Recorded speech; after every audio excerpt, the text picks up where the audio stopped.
Japan रे लोक माने कहीं अधिक दिन बंचती क्यों चारोटी कार्य करती जहाँकि जापान रो लोकन को अधिक दिन बंचेबारे साहाय्य करे ताकू नहीं सारा विश्व रे एक बड़ रिसर्च सामना को आसी चारोटी काम जदि आपण करूचंती ना आपण को केबे भी रोग होबो ना।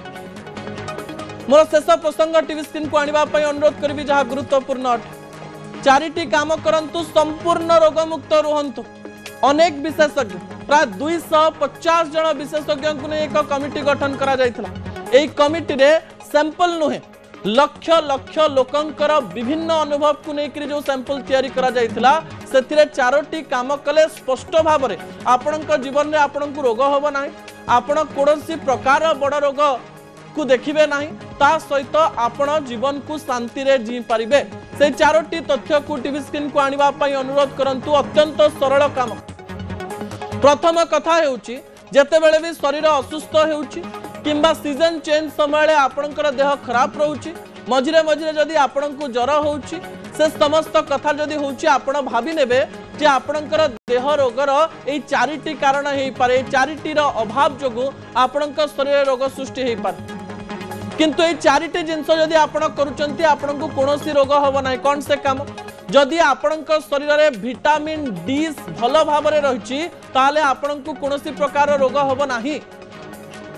आपण मझिरे मझिरे आपणक शरीर विटामिन डी को चेक करंतु।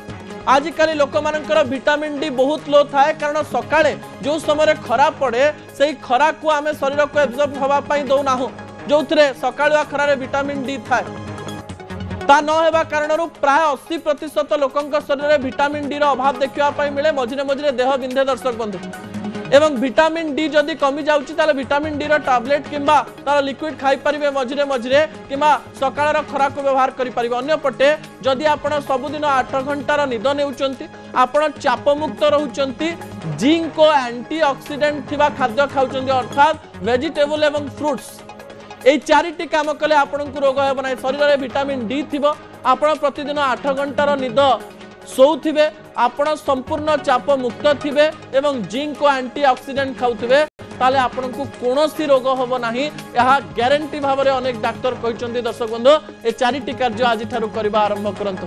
असल कथा कोइठी रखुछु आसंता काले राति 8 रे आपण सहित पुणी देखा हबो रहउछु। नमस्कार।